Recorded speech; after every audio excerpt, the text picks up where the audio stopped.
Ang kwentong ito ay hango sa totoong buhay. Mula ito sa isa nating kabayan na itago na lang natin sa pangalang Viray. Taong 1976, Manoot, Mindoro. Isang maliit na nayon ang Manoot. Iilang kabayan lamang ang makikita sa lugar at halos lahat ng mga nakatira ay magkakamag-anak. Kaya naman magkakakilala lahat ng naninirahan at kapag may napadayo, madali lang itong malalaman ng mga residente. Nang mga panong ito, bigla na lang dumating ang isang lalaki sa lugar. Hindi naman ito baliw, pero nakakaduda ang kinikilos. Kasabay ng paglitaw ng taong ito, ay siya namang paglaganap ng kababalaghan sa lugar. May aswang na nananalasa ng mga hayupan. Namataan ito sa akto at nakarating na sa kabilang nayon. Tawagin na lang nating Dumas ang lalaki. Kung may araw, makikita si Dumas na umiinom ng tuba sa Tayakan, isang lugar kung saan kadalasan tambayan ng mga lasinggero. Ilan sa mga kabayan dito ay nagtitinda ng mga tuba at tabako. Isa na rito ang tahanan nila Biray. Mismong si Biray na ang nagbabantay ng tindahan buong maghapon. 16 na taong gulang na siya ng mga panong ito. Pinaghihinalaan ng lahat na si Dumas ang aswang. Pero taliwas naman ang pagpapakita ni Dumas tuwing may lumalaganap na aswang. Dahil tuwing gabi, umiinom pa rin ito sa tindahan ni Viray. Kaya para sa binata, napaka-imposibleng si Dumas dahil nasa tindahan lamang ito habang nangyayari ang mga pagpatay ng alaga ng mga tao sa bayan. Ayon kay Viray, napakatahimik na tao ni Dumas, pero hindi naman suplado. Sa halip ay palangiti lalo na kapag tinatamaan na ng alak. Ngunit kapag tinatanong naman kung saan nakatira, sinasabi lang nito na doon sa loob ng gubat. Sinubukan na ng mga taga roon na iparating sa otoridad ang dayo. Ngunit ayon sa mga namamahala, nakausap nila si Dumas. Mabait itong tao bagaman kahina-hinala ang postura. Ngunit ayon sa obserbasyon ay wala namang atraso ang lalaki. Karaniwang residente lang ito na naglalakbay sa kung saan-saan. At sa katunayan, may mga dala itong papeles na magpapakilala sa kanya. Napag-alaman nila na taga-Panay si Dumas. Maliban pa dyan, hindi malayo na ang aswang na gumagala ay mabangis na hayop lamang. Hindi naman may pagkakaila dahil hindi talaga paninindigan ng otoridad ang mga kababalaghan. Isang hapon, dumating sa tindahan nila Viray si Dumas upang uminom. Dala ng matinding kuryosidad, napatanong ang binata kung ano ba ang pinunta ng dayo sa lugar. Ah, wala naman. Gusto ko lang talaga na gumala, maglakbay. Etong mga tao dito, napagkakamalan pa akong aswang. Kahit hubaran nila ako, wala silang makukuha sa akin. Hoy, hindi ako aswang no? At hindi lang naman itong lugar niyong napuntahan ko, marami na. Sa katunayan, nakarating na ako sa Mindanao para lang alawin ang sarili ko sa dami ng magagandang tanawin. Wala namang masama doon hanggat wala kang inaagrabyadong tao. Biray, alam mo, gusto ko ang ugali mo. Mabait ka kumpara sa ibang tao. Kung makatitig sila sa akin, kala mo papatayin ako eh. Wika ni Dumas. Wala lang. Nasanay na rin ako sa'yo eh. Nasanay ako sa'yo kuya, mabait ka naman eh.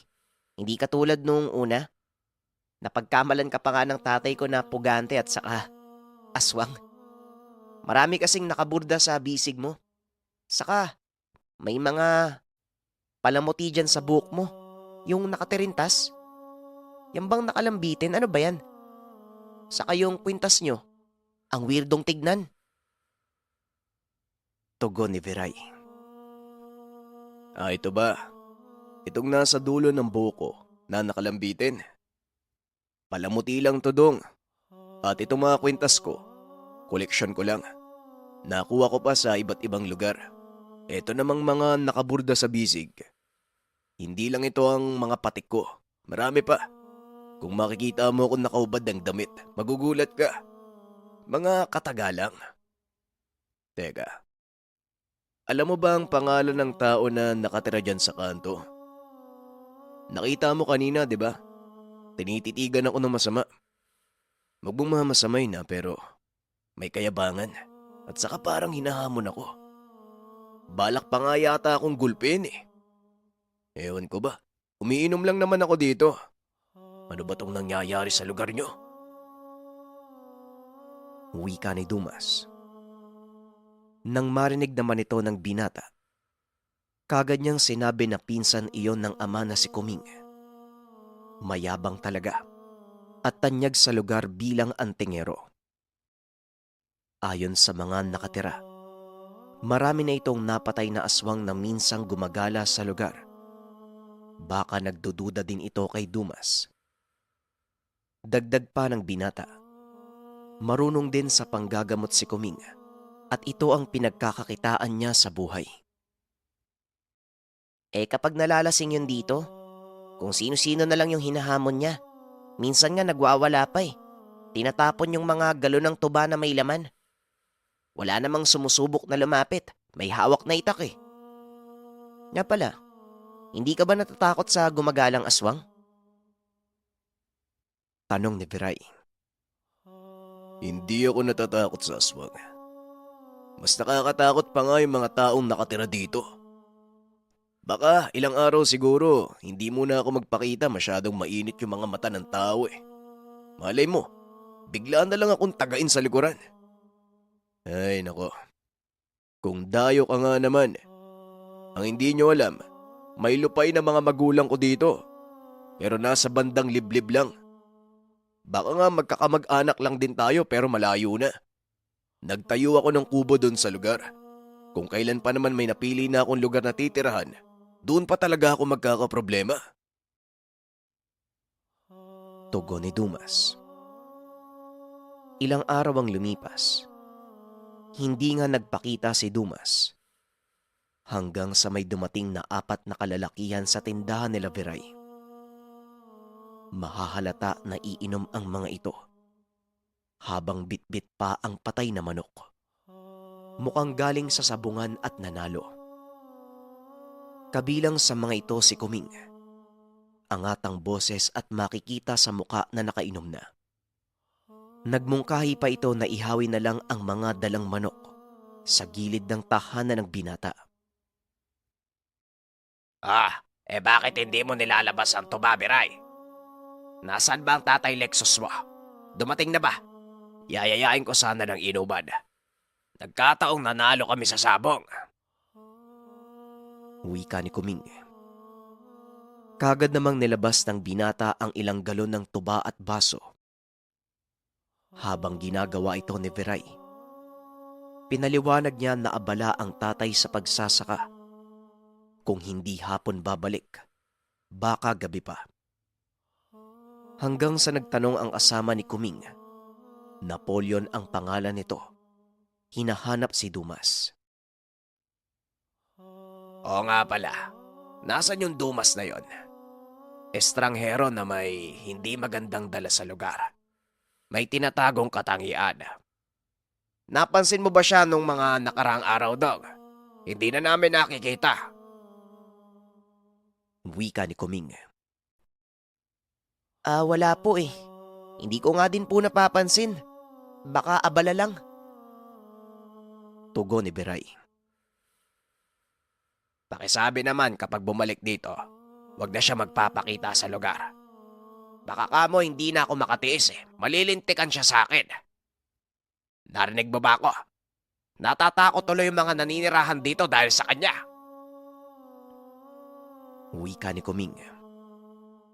Nang marinig ito ng binata, Kagad niyang pinuna at sinabi na wala namang ginagawang masama si Dumas. Kahit misteryoso, alam niya na mabuti itong tao. Dagdag pa ng binata, kung may dapat mang katakutan sa lugar, ito ay walang iba kung hindi si Kuming. Aba, kumakampi ka sa kanya. Teka, sino bang kamag-anak mo? Ako o siya? Huwag kang sasagot sa akin Baka gawin ko uli yung sinapit ng tindahan nyo nung nakaraan. Nanahimik na lang si Viray. Maya-maya pa ay bigla namang dumating si Dumas. Dumiretso sa tindahan. Bumili ng tabako at isang galon ng tuba. Kalmado lang ito. Pasimple pang sumandal sa haligi at nagsindi ng tabako. Nang mga oras na yun, natahimik ang grupo at nagkatitigan. Siniko ni Kuming si Napoleon at pinaringgan ng tao. Oh, ayan na. Ayan na yung hinahanap mo, pare. Ang yabang mo kanina. Ngayon nakatitig ka lang. Wika ni Napoleon. Habang si Viray naman, halatang natataranta dahil alam niya sa sarili na magkakagulo. Lalo na nang makitang galit na si Kuming. Matapos itong paringgan ni Napoleon, tumayo ito at lumapit kay Dumas. Pinitik ni Kuming ang tabakong hawak ni Dumas. Hindi naman kumibo ang lalaki. Muling nagsindi ng bagong tabako. Aba, parang hindi mo alintana ang presensya ko Manhid ka ba? Ay, ito na ang huling araw na makikita ko yung pagmumukha mo sa lugar. Bumalik ka kung saan ka namumungad. Kamalasan ang dala mo dito sa baryo. Wika ni Kuming. Nanatiling tahimik si Dumas. Sumaglit pa ng tingin kay Viray at yumuko. Nang mga sandaling ito, mataas na ang tensyon sa lugar. Habang si Viray naman, binabana ang mga galon ng tuba kung sakaling may maganap. Hindi ito matatapon. Maya-maya pa, bigla na lang kwinelyuhan ni Kuming si Dumas. Tila wala lang naman ito kay Dumas, na natiling tahimik habang nakayuko. Nagtawanan pa ang mga kasama ni Kuming at sinabing hayaan na lang total hindi naman papalag. Hindi nakinig si Kuming. Inambahan niya ng pagsuntok sa mukha si Dumas. Nang mga sandaling ito, biglang nagsalubong ang kilay ni Dumas at nagsalita. Kaibigan, huwag mong ituloy yan. Kung ano man ang hinala mo patungkol sa pagkatao ko, nagkakamali ka. May tangan ka at karunungan. Hindi malayong makikilatis mo ko. Hindi ba? Aswang ang tingin mo sa akin. Wika ni Dumas. May mga taong may tangan at kayang magtago ng katauhan. Katulad mo, kaya mahirap kang makilatis. Tugon ni Kuming. Akala ko pa naman tanyag ka. Akala ko nakapatay ka na ng aswang. Mukhang kasinungalingan. Teka nga sandali, bitawan mo na ako. Medyo nakakasakit ka na. Nang mga sandaling ito ay mas tumaas ang tensyon. Nang marinig ni Kuming ang sinabi ni Dumas, nagpantig ang tenga nito at nagbitaw ng suntok. Ngunit gano'n na lang ang pagkagulat ni Kuming nang biglang saluin ni Dumas ang kamao.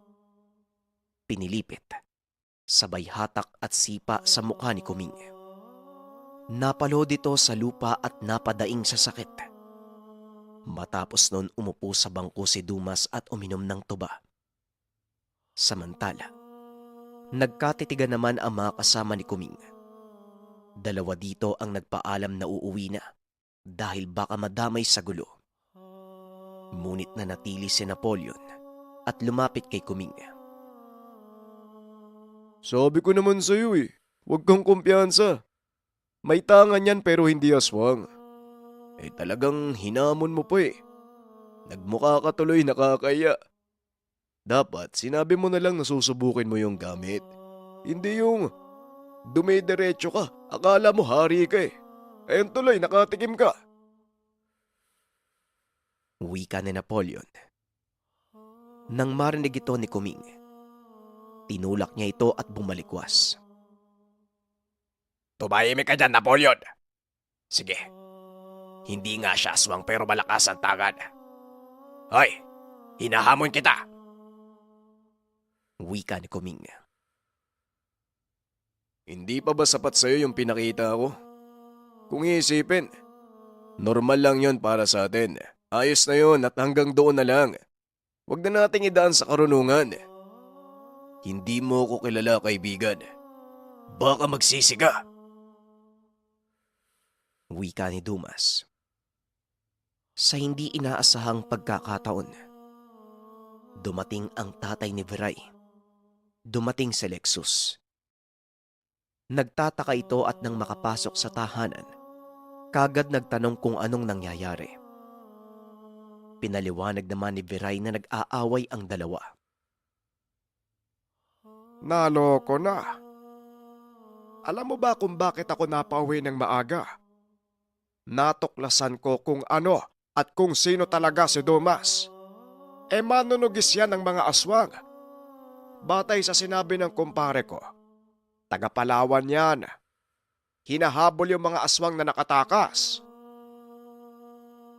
Wika ni Tatay Lexus. Dito tumaliwas lahat ang pag-unawa ni Viray kay Dumas.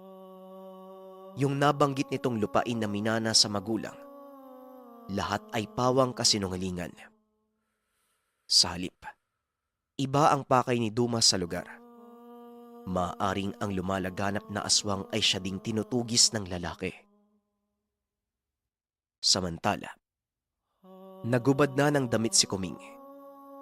Inunat ang mga daliri at braso na tila makikipagsuntukan na.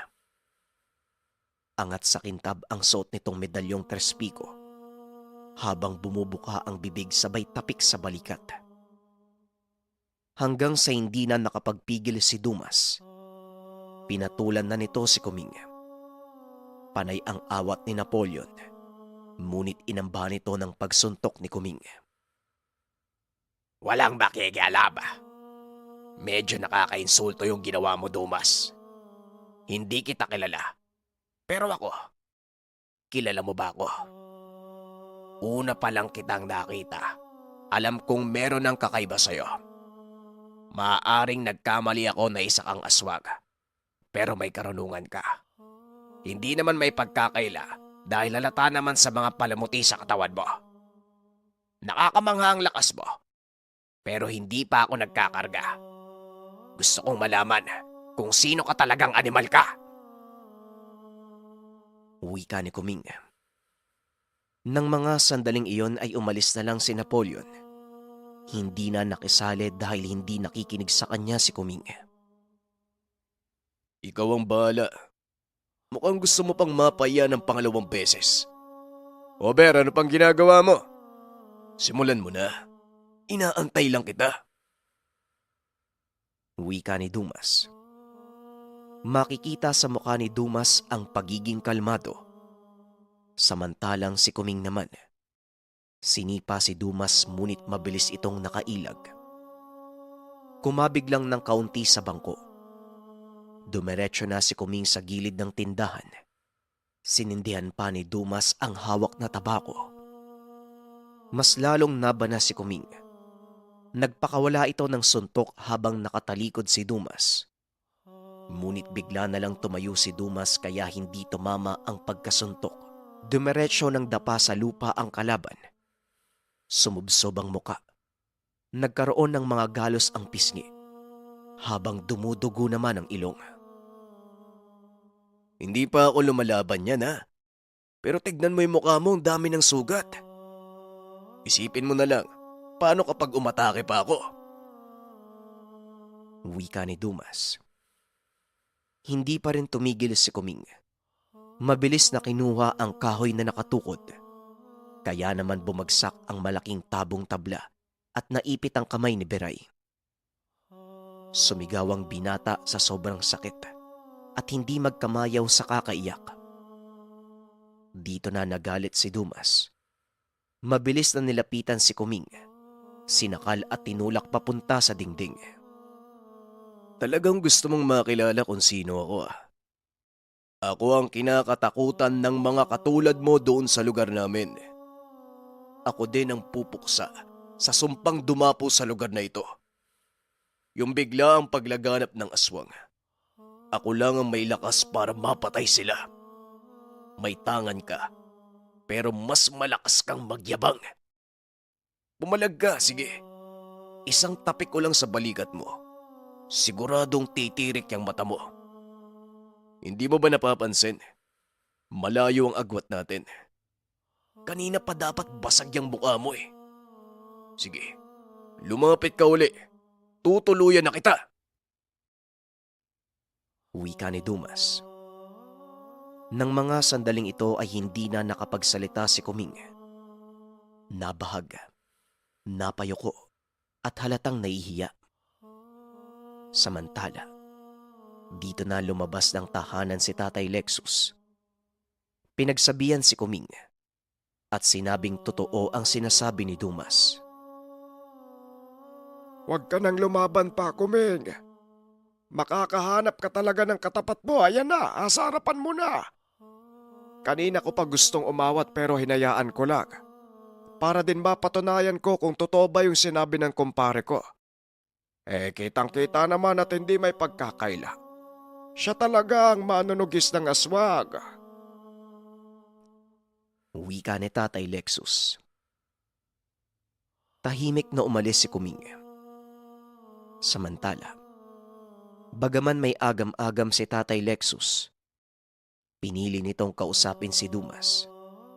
Nagtanong ang ama kung anong nangyari at nakarating sa kanila ang aswang. Dagdag pa ng matanda, ano ang kinikilos ng mga nilalang upang mabigyan niya ng babala ang mga kamag-anak at makaiwas sa peligro. Kasalanan ko po yung lahat kaya pasensya na po sa inyo. Ako ang dahilan kung bakit pumunta dito mga aswang. Kung hindi lang sana ako naging maawain, dapat pinatay ko na sila. Pinalikas ko sila sa isang lugar doon banda sa amin. Binigyan ko ng babala na magbago at huwag maminsala ng mga tao. Umalis nga yung mga aswang at lumipat sa Mindoro. Kaso, may nakarating sa akin balita. Namiminsala daw uli dito sa lugar nyo. Hindi ko matiis ang sitwasyon. Kinakain ako ng konsensya ko. Lalo na sa mga naninirahan dito. Kawawa naman eh. Huwag kayong mag-alala. Ako ang papatay sa kanilang lahat. Wika ni Dumas. Nanlaki ang mga mata ni Tatay Lexus. Ang ibig sabihin, hindi lang iisa ang aswang. Kagad siyang nagtanong kung ilan ba ang napunta sa lugar. Kagad namang tumugon si Dumas na buong pamilya. Higit sa 5 ang bilang. Napabitaw ng mabigat na salita si Tatay Lexus. Ayon kay Dumas, mapanganib na uri ng aswang ang napadpad sa lugar. Sa ngayon, hindi niya tiyak kung nasaan ang mga ito. Makapalang gubat. At ang kinakatakot ni Dumas, baka umabot sa punto na tao na ang biktimahin, kagaya ng nangyari sa kanila. Nagpaalam si Dumas na aalis na. Nagtanong naman si Tatay Lexus kung saan pupunta. Sinabi nito ay hahanapin niya ang lugar ng aswang. Mahihirapan lamang siya dahil markado siya ng mga ito at kabisado na ang galaw. Mas mabuting dito ka na lang. Kami lang naman ang anak ko nasa bahay, yung asawa ko naroon sa bayan. Abala sa isa pa naming tindahan ng tuba.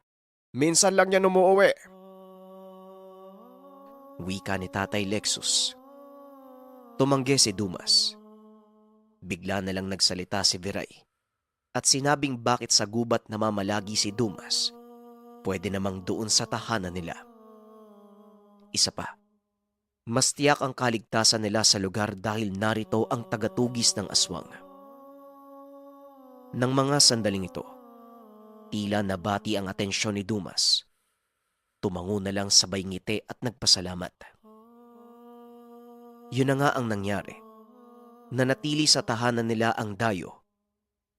Matapos nun, sa halip na bigyan ng abiso ni Tatay Lexus ang mga kamag-anak, nilihim na lang niya ang mga nangyayari. Sa kadahilanang ayon kay Dumas, kalat na ang balita na may aswang. Hindi na kailangang abisuhan ang mga ito sapagkat mas lalala lamang ang sitwasyon kapag pinaalam ni Tatay Lexus ang buong detalye. Mas magiging matunog lang ang balita patungkol kay Dumas na siya namang magiging abala sa bawat hakbang na gagawin. Baka pagkaguluhan siya ng mga tao, hayaan na lang na may iilang nakakakilala sa kanya. Total hanggang duda lang ang mga ito. Pagsapit ng gabi, kung ano-ano ang tinatanong ni Veray, animoy gustong malaman kung bakit malakas si Dumas. Ang sabi nito, ang tangan na nakikita ni Veray na nasa dulo ng buhok na nakatarintas. Luha daw ito ng bayawak. Ito ang pangunahing gamit ni Dumas dahil sa angking abilidad na ibinibigay nito sa kanya.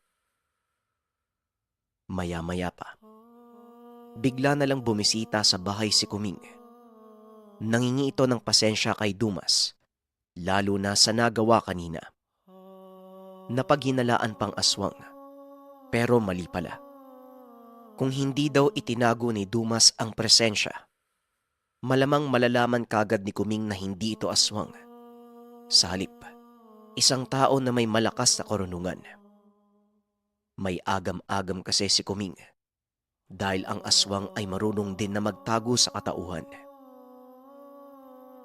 Pasensya ka na din ha, sinadya ko talaga to eh. Alam mo naman siguro kung ano ang dahilan. Sa oras na may kaalaman, huwag ilalantad. Alam ko din na may malasakit ka sa mga tao, kaya alam kong nag-aalala ka nang dumating ako. Pero kaibigan, payo lang, huwag nating gamitin ang kaalaman sa karahasan. Wika ni Dumas. Tumango si Kuming. Sinabing walang makakaalam sa tunay na pagkatao ni Dumas at kung ano man ang magiging hakbang nito, tutulungan niya ang dayo. Subalit sinabi ni Dumas, nabasag umano ang gamit ni Kuming. Alam ko naman yon, Dumas. Pero ang totoo, hindi ako umaasa sa gamit. Sa mga orasyon at lihim na aral ako nakatuod. Itong ngipin ng kalabaw ko basag na. Pero hindi ibig sabihin nun wala na akong kayang gawin. Nga pala, ano ba ang tangang dala mo? Hindi ko man lang naramdaman. Pero kung makapagbigay ng lakas sa katawan mo sagad, hindi ako makapaniwala. Tanong ni Kuming. Nagkaroon ito ng interes na malaman kung ano ang bertud ni Dumas. Nang mga sandaling ito, nag-aalala si Dumas na sabihin kay Kuming kung ano ang meron siya. Baka maging banta ito sa buhay. Pero dahil na rin sa pagpapakita nito ng maayos na pakikitungo, tumango si Dumas, pero dapat maging bukas ang isip ni Kuming dahil ang matutunghayan niya ay sadyang kakaiba kumpara sa karaniwan. Si Tatay Lexus, pati na rin si Veray, napangiti dahil malalaman niya na ang gamit ni Dumas bukod pa sa luha ng bayawak. Itong maliliit na bato na pinagbuhol-buhol ko sa tali at ginawang kwintas. Kambal mo siya ng balete. Bunga ng sinukuan, bato omo, sa tuyong batis. At itong nasa gitna, pungkol na santol. Nakuha ko ito sa iba't ibang lugar, na kung saan may mga kababalagang lumalaganap. Itong isa naman na sabi ko na kay Beray, luha ng maiwagang bayawak. Hindi bayawak na may karaniwang laki, kung hindi, mas malaki pa sa tao. Kung isipin mo, parang buwaya eh. Sa liblib na lugar ng Mindanao ko ito nakuha. Hindi ko inaasahan na ako'y makakakuha sa gamit sa dami ng mga taong nagtatangkang makamtan ito sa lugar. Wika ni Dumas. Sa pagpapatuloy ng dayo, Karamihan sa nagtangkang kumuha sa mutya mula sa bayawak ay namatay. Ang iba ay hindi natagpuan. Habang ang ilan, iniwan ng tamang pag-iisip, nabaliw. Ang mga tao ding yon ay may malakas na tangan, pero hindi pinalad ang mga ito na makuha ang mutya ng bayawak. Ang pananaw ni Dumas, baka trabungko. Ito naman madalas ang nakukuha sa mga hayop kagaya ng bayawak. Ito din ang sinasabi ng may mga karunungan sa lugar. Trabungko na may napakalakas na bisa. Nang mga panahong ito, naging matunog sa may mga tangan ang nasabing gamit. Ninais ding sumubok ni Dumas. Ngunit sangkatutak na abiso at babala ang kanyang natanggap mula sa mga kakilala. Huwag na lang daw tangkain at baka matulad sa iba. Walang mintis. Lahat ng mga sumubok hindi pinalad. Kung kaya malaki ang posibilidad na maaaring sapitin din ni Dumas ang sinapit ng iba. May malakas umanong kaalaman ang nagtangka, pero namatay. Si Dumas pa kaya, nakakasimula pa lamang mag-aral ng lihim na karunungan.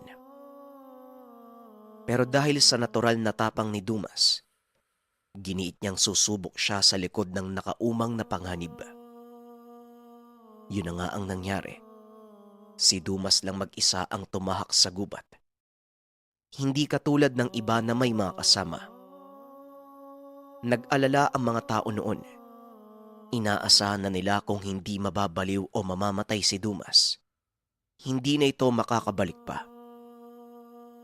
Umagang nagsimulang maglakbay si Dumas. Inabot siya ng tanghali bago pa makarating sa nasabing lugar. Lubhang napakadelikado. Pansin ito ni Dumas sapagkat ni isang bahay habang binabagtas niya ang daan, wala siyang nakita. Indikasyon na ayaw manirahan ng mga tao sa lugar dahil mapanganib. Nakakakilabot ang lugar. Nagtatayugang mga puno ng nara at lawaan na may makapal na mga dahon. Kahit may araw pa, nagmistulang yungib ang lugar sa kadailanang medyo madilim. At bukod pa dyan kahit tanghali at mainit, nanunuot sa kanyang balat ang lamig na dulot ng mga hamog. Alam ni Dumas na ito na ang lugar, sapagkat may iilang mga naiwang bakas. Ilang kinalawang napatalim. Nakahawi ang mga damo at halatang may nangyaring pakikipaglaban. Bukod pa dyan, dama niya ang bigat ng lugar. Nawari pinamumugaran ng mga mabangis na lamang lupa at aswang. May nakita siyang maliit na batis. Nagmumula ang daloy sa isang bukal sa ibabaw. May angking tapang man si Dumas, pero ng mga sandaling iyon ay binalot siya ng pangingilabot. Lalong-lalo na nang marinig ang mga kakaibang huni. Animoy mabangis na halimaw. May mga maihinang halakhak na animoy bungisngis ng mga lamang lupa. Naghanap ng magandang pwesto si Dumas. Ayon kasi sa narinig niya, tanghali at kung hindi naman kaya, dapit hapon ang pagpapakita ng bayawak. Habang naghahanap ng lugar, inalam ni Dumas ang sistema. Pinag-aralan kung saan siya maaaring tumakbo at kung saan maaaring lumaban. Pero napakahirap. Makitid ang daan dulot ng mga naglalakihang ugat at kapal ng mga damo. Idagdag pa dyan ang mga tinik na makate. Ganun ba, kaibigan? Anong ginawa mo? Tanong ni Kuming. Umakyat ako sa puno. Sa tingin ko, makikita mula sa itaas yung sinasabing bayawak kapag lumabas na. Inabot ako ng takip silim pero wala eh. Ang nakita ko, babae. Nakakapagtaka kung paano siya nakarating dun sa lugar. Tugon ni Dumas. Wala siyang naramdamang kakaiba doon sa babae. Casual ang suot pero kita ang hubog ng katawan. Bigla itong lumingon sa kanya. Dito niya napansin, ubod ng ganda ang babae. Ngumiti sa kanya, nawari ng aakit. Pero hindi siya nagpadala. Sa halip ay inobserbahan niya lamang. Hanggang sa nagsalita ang babae, nagtanong kung taga saan siya. Kanina pa siya inoobserbahan ng babae. Sa katunayan, lumapit ito sa kanya upang pababain ng binata. Bumaba ka dyan, Ginoo. Ano bang ginagawa mo dito sa lugar? Wika ng babae. Ang pangalan nito ay Salin. Nagpakilala din si Dumas. Maya-maya pa dahil sa tingin niya, maayos naman itong makitungo. Bumaba siya at lumapit kay Salin. Habang papalapit, mas naging malinaw sa mata ni Dumas ang kagandahan nito. Maputi, mamula-mula ang labi. Mahirap itanggin na nabibighani siya sa ganda ng dalaga. Mahinhin ang babae na wari birhen. Lumapit naman sa kanya at hinawakan ang kamay ni Dumas. Inilapit ang mukha ng babae na animoy hahalikan si Dumas. Nag-aalab na ang pagkalalaki ni Dumas. Pero dahil sa respeto sa sarili, pinili niyang ibaling ang tingin sa ibang direksyon. Kinalas niya ang hawak ng babae. Teka, hindi tayo magkakilala. Wala ka bang dignidad? Tanong ni Dumas. Hinatak naman ang kanyang kwelyo, dahilan para kamuntikan magpang-abot ang kanilang mga labi. Dikit na ang katawan ng babae sa kanya. Nararamdaman niya ang dibdib nito. Pero hinarang ni Dumas ang kanyang kamay at sinabing umuwi na ang babae kung saan siya nakatira. Dito nakita niyang bahagyang umatras si Salin. Tinitigan siya na animoy sobrang seryoso. Maya-maya pa tumango ang babae at naglakad paalis. Nang mga sandaling iyon dahil na rin sa matinding kuryosidad, sinundan ni Dumas ang babae upang alamin ang pagkakakilanlan. Gusto niyang patunayan sa sarili kung totoo bang malapit lang ang bahay ng dalaga. Habang nakasunod kay Salin, para umanong unti-unting nagbabago ang itsura ng paligid.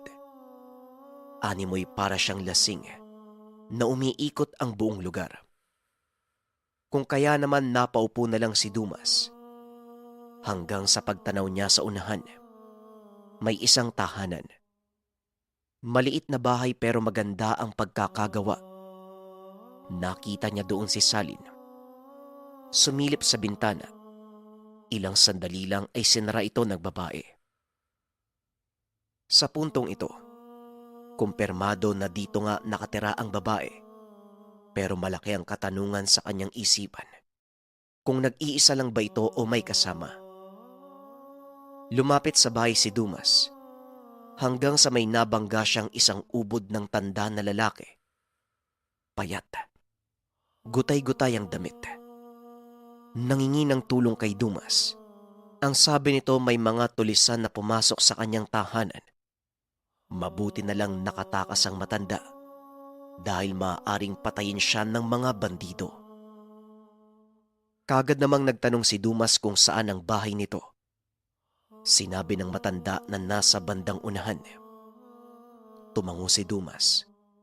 Bago umalis ay nag-iwan siya ng mga kataga na wag lilisan ang matanda. Siya na ang bahala sa mga tulisan.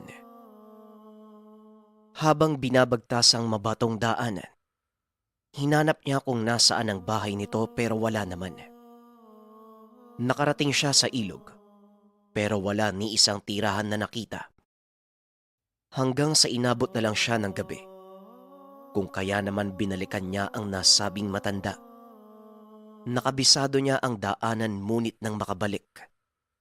Nagulat ang lalaki sapagkat yung bahay na kung saan nakatayo ang bahay ni Salin, isang napakalaking puno ng nara. Wala ng espasyo. Maging yung daan na alam niya sa sarili na medyo maluwag, binalot na ng makapal na baging. Medyo naguguluhan si Dumas. Kaya inisip niya na baka naligaw lang siya ng lugar. Baka nasa maling direksyon, kung kaya ginalugad ni Dumas ang buong lugar. Hanggang sa muli niyang nakita yung babae. Dito napangiti si Dumas. Kagad siyang nagtanong sa pag-aakalang naliligaw.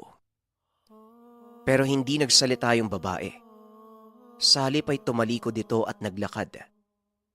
Nang mga sandaling iyon ay may kabilisan na ang paglalakad ni Salin. Kagad namang sumunod si Dumas. Maya-maya pa, napapitlag si Dumas. Bumungad sa kanya ang napakalaking nilalang. Ito na ang bayawak. Nakapatong sa ibabaw ng malaking bato.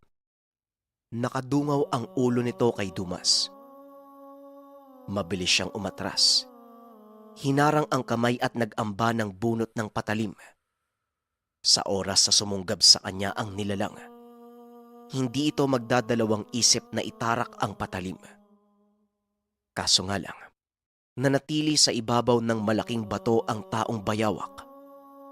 Maya-maya pa biglang lumitaw sa gilid ni Dumas si Salin.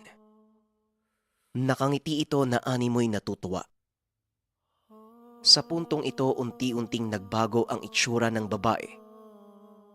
Pumutla na kasing puti ng papel. Humaba ang buhok na malaginto.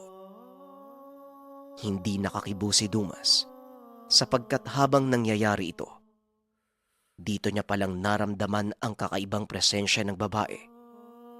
Nakakakilabot. Nawari nakakatakot pa sa presensya ng demonyo. Ilang segundo pa ang lumipas. Nagsalita ang babae at ayon dito, lahat ng tumahak sa lugar ay hindi na nakauwi pa. Ang iba ay namatay at kinain ng bayawak. Isa kong diwata at ito ang aking alaga. Alam ko na nararamdaman mong may mali sa lugar. Bakit merong binibini sa gitna ng gubat? Ang iba ay dinadaig ng kanilang pagkalalaki. Lahat sila ay walang respeto. Kumagat sa pang-aakit ko. Ang naging resulta, nabaliw sila. Wika ng babae. Isa itong diwata. Dagdag pa nito. Ang iba naman hindi siya pinapansin. Ang hangad lamang ay makuha ang bagay na makakapagbigay ng lakas sa tao. Sa pagpapatuloy ng diwata, kay Dumas lang niya narinig ang dignidad at napagsabihan siya ng binata. Kung kaya dahil dito, nalaman niya na mabuting tao si Dumas. Sa ikalawang pagsubok, kung hinayaan ni Dumas ang matanda, ang ibig sabihin nito ay wala siyang pakialam sa tao. Pero dahil sa ipinakitang pagmamalasakit at ninais itong matulungan, hindi niya na kinakailangan pang subukan ng ilang ulit ang binatilyo. Bukod pa dyan, hindi kagad sumuko si Dumas. Hindi pinanghinaan ng loob. Sa halip hinanap talaga ang bahay ng matanda. At nang makabalik, sinigurado ang kalagayan nito. Natuwa ang diwata. Ang matanda at siya ay iisa lamang.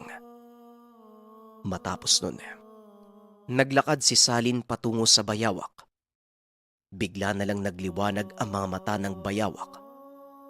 May nalaglag sa lupa na galing sa mga mata nito. Dinampot ng diwata.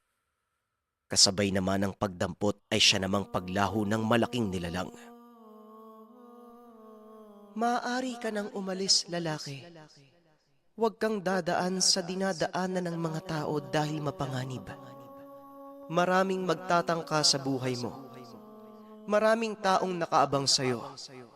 At kung hindi ako nagkakamali, papatayin ka nila. Dito ka dumaan. Mas mabilis kang makakarating sa lugar mo. Sa mismong lugar kung saan ka nakatira.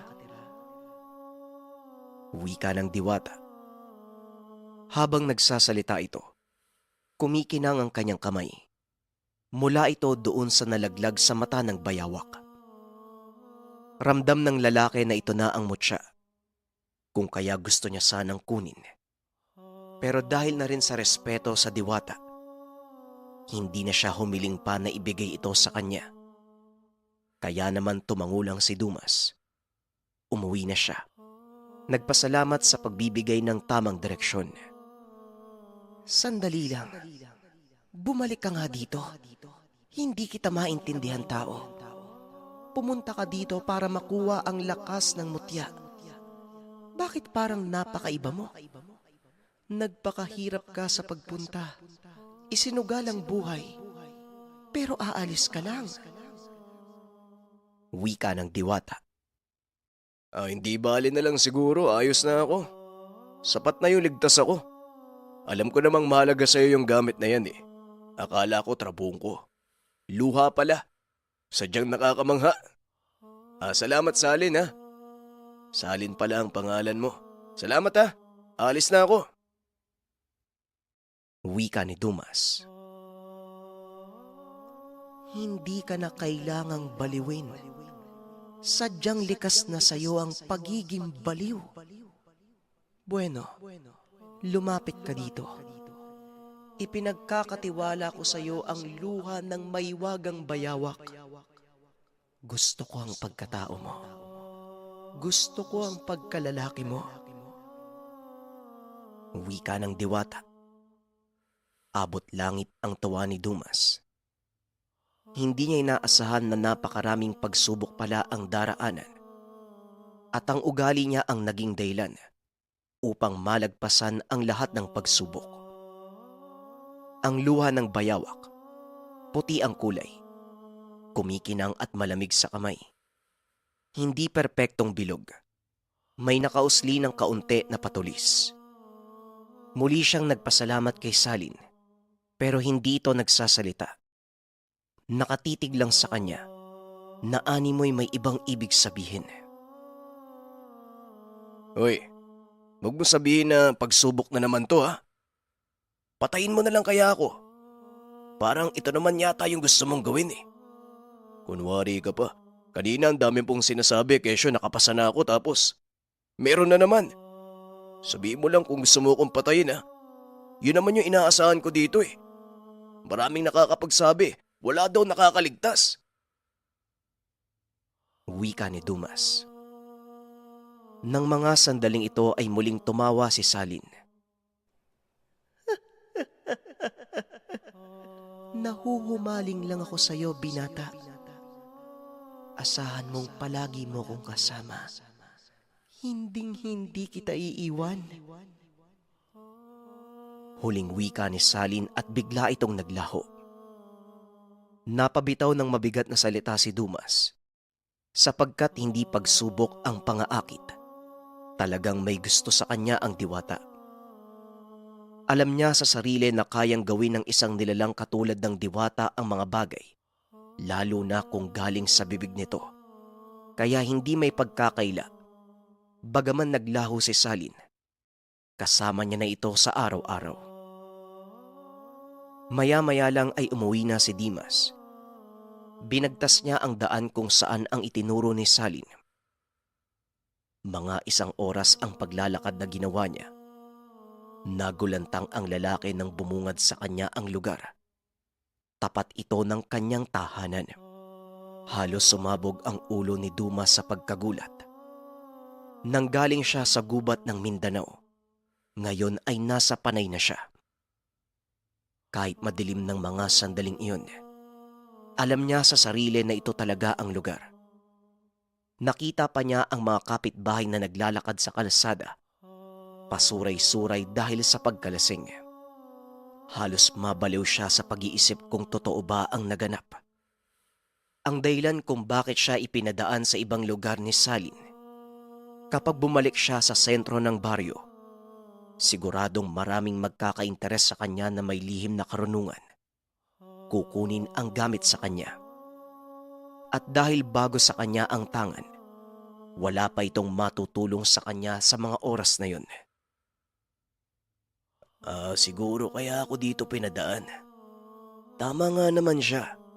Papatayin ako eh. Kasi ako lang yung tao na nakabalik. Siguradong kukunin nila kung ano man yung meron sa akin. Pero nakalimutan kong itanong ano ba yung bisa ng gamit na to? Maraming salamat sa pakikinig ng ating kwento mga kabayan. Abangan pa natin ang mga susunod na episodes ng ating kwento. Paalam.